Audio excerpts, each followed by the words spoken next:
Shalom dan selamat pagi Bapak Ibu Saudara yang dikasihi Tuhan. Mari kita mengawali kehidupan kita hari ini dengan doa dan perenungan firman Tuhan. Kita berdoa. Bapa Surgawi, terima kasih untuk hari ini, untuk pemeliharaan Tuhan atas hidup kami. Kami dapat bangun dari istirahat kami semalam dan kami boleh menghirup udara yang segar hari ini. Terima kasih untuk semuanya itu. Berkatilah hidup kami hari ini dan sepanjang hari ini kiranya kami dapat melakukan segala sesuatu dalam tuntunan Roh-Mu dan firman-Mu sehingga hidup kami memuliakan-Mu. Di dalam Yesus Kristus Tuhan kami berdoa. Amin. Bacaan hari ini terambil dari Amsal 3 ayat 27 sampai 35.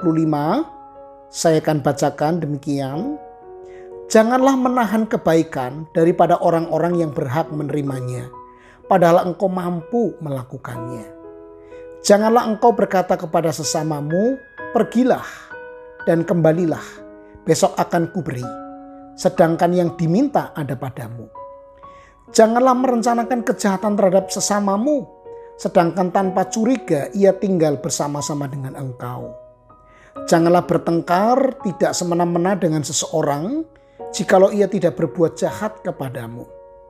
Janganlah iri hati kepada orang yang melakukan kelaliman, dan janganlah memilih satupun dari jalannya. Karena orang yang sesat adalah kekejian bagi Tuhan, tetapi dengan orang jujur ia bergaul erat. Kutuk Tuhan ada di dalam rumah orang fasik, tetapi tempat kediaman orang benar diberkatinya. Apabila ia menghadapi pencemooh, maka ia pun mencemooh. Tetapi orang yang rendah hati dikasihaninya. Orang yang bijak akan mewarisi kehormatan, tetapi orang yang bebal akan menerima cemooh. Bapak Ibu Saudara, Amsal banyak bicara tentang apa itu hikmat, mengapa perlu hikmat, dan bagaimana berhikmat. Pada perikop ini Amsal 3 ayat 27 sampai 35, kita menemukan bahwa hikmat itu terkait dengan dua karakter praktis dalam kehidupan kita, yaitu kasih dan rendah hati. Dengan kata lain, kasih dan rendah hati adalah salah satu wujud nyata dari hikmat itu. Di dalam kasih, kita bukan saja menolak untuk berbuat jahat kepada orang lain, tetapi di dalam kasih kita juga secara aktif melakukan kebaikan bagi orang lain. Tidak berbuat jahat itu baru separuh dari kasih. Perlu dilanjutkan dengan wujud kasih secara aktif, yaitu berbuat baik. Sebagai orang Kristen, kita mewujudkan kasih ini baik secara pasif, tidak berbuat yang jahat, tetapi selanjutnya secara aktif melakukan yang baik bagi sesama. Nah, hari ini Bapak Ibu Saudara, pikirkan kepada siapa saudara akan berbuat baik. Bukan hanya menahan tindakan jahat, tetapi bahkan berbuat baik bagi orang lain, bagi orang-orang yang ada di sekitar kehidupan kita. Wujudkan dengan segera, jangan ditahan apa yang hendak kita lakukan dalam perbuatan baik itu.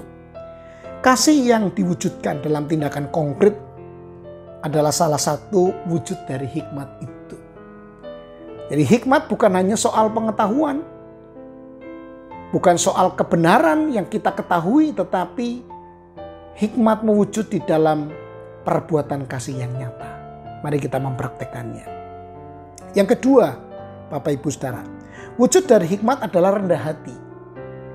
Dalam rendah hati, secara pasif kita menolak untuk meninggikan diri, tetapi secara aktif juga kita mengupayakan untuk hidup sesuai dengan realitas, sesuai dengan kenyataan.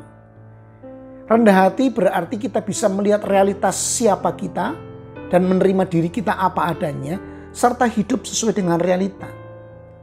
Sebaliknya, orang yang angkuh tidak dapat melihat realitas hidup ini dengan tepat dan juga tidak bisa menerima diri apa adanya.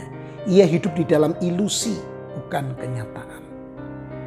Marilah kita wujudkan hidup dalam hikmat Tuhan dengan terus-menerus mempraktekkan kerendahan hati, di mana seluruh perkataan kita, sikap hidup kita, perbuatan kita dapat dirasakan orang lain membawa damai sejahtera. Dan Menariknya, berkat dari karakter ini adalah kita diberi kehormatan oleh orang lain dan terutama oleh Tuhan sendiri. Saya akan bacakan ayat 35 yang terakhir. Orang bijak akan mewarisi kehormatan. Mari kita wujudkan hikmat dalam kasih dan kerendahan hati. Kita berdoa. Ya Tuhan, tolonglah kami untuk mewujudkan hidup berhikmat dalam kasih dan kerendahan hati yang dirasakan oleh orang lain di sekitar hidup kami. Berkati tekad kami hari ini untuk berbuat kasih kepada orang lain. Saat ini kami juga berdoa memohonkan berkat-Mu untuk kehidupan kami hari ini. Biarlah kami dalam segala kecukupan menikmatinya dan kami juga tidak lupa untuk berbuat baik kepada sesama kami. Inilah doa, syukur dan permohonan kami yang kami panjatkan di dalam nama Tuhan Yesus Kristus. Amin.